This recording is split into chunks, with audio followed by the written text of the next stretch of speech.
The national officials of the ANC met today.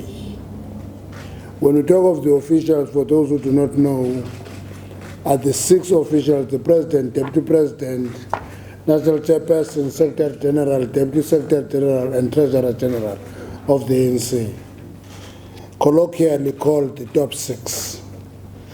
And all 6 of them were present and deliberated extensively on the Constitutional Court judgment delivered yesterday in relation to the compliance with the report of the Public Protector.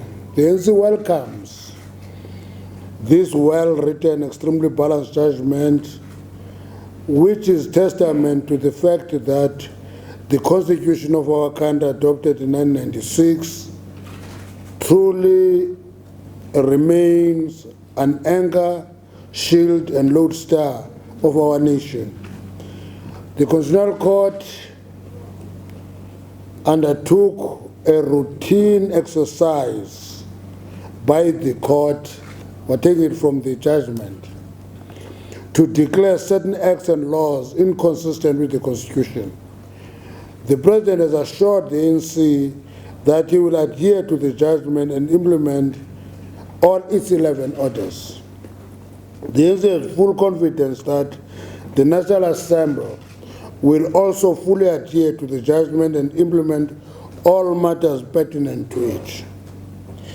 The ANC is convinced that there was no intention on the part of the President, as he himself has said, and the ANC members in Parliament, to deliberately act inconsistently with the Constitution. We have thus noted, welcome and appreciate the apology by the President to the nation this evening. To us, that was quite important that the President humbled himself and apologized to the nation. The ANC calls on all South Africans with an interest in this very important matter to first do the very basic thing: read and familiarize themselves with the judgment, in order to understand the complexities that the Constitutional Court had dealt with, and the judgment dealt with the judgment, because of its balanced and comprehensive nature, does not give rise to the disproportionate reaction of the opposition parties, nor does it give rise to the call for impeachment. Our view is that there's overreaction on the part of the opposition parties. There is also an element of sensationalization of the judgment. The call for impeachment is nothing new, nor is it genuine. It is an ongoing election platform ploy resuscitated every single year by the opposition in the form of either a vote of no confidence or now the impeachment call. So from where we're seated, we are not surprised by the opposition calling for impeachment. They've done that two months ago, where they called for a vote of no confidence, which collapsed. What the ANC views as being most urgent now is the implementation of the judgment. We welcome the clarity it provided on a number of issues, specifically the role of the public protector, the separation of powers, the right of Parliament to scrutinize the reports tabled to it, and of those with findings by the public protector against them, right to judicial review. We think that clarity is quite helpful for all of us. Moving forward, the ANC has a responsibility and duty to acknowledge and confront the current political environment our country is facing.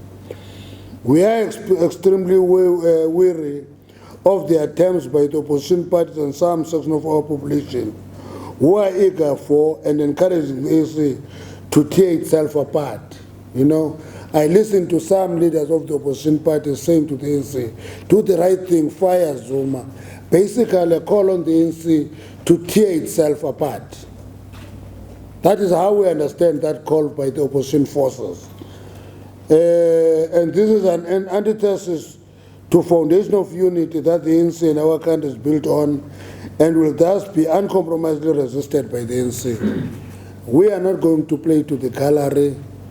We are not going to do what will make our opposition forces to the ANC happy. We're going to do what we think should be done and be able to engage with those who want to find solutions. In a constitutional democracy such as ours, it is expected that when there are contesting views in society, our robust judiciary will be called upon as the final arbiter on all matters brought before it.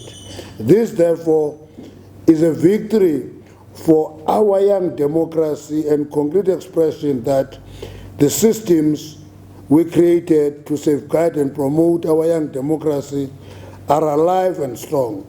We ask that our cadres must close ranks and focus their energies on serving the people of South Africa, delivering on their aspiration while uniting us around the common program to build a united and non-racial, non-sex democratic and prosperous society.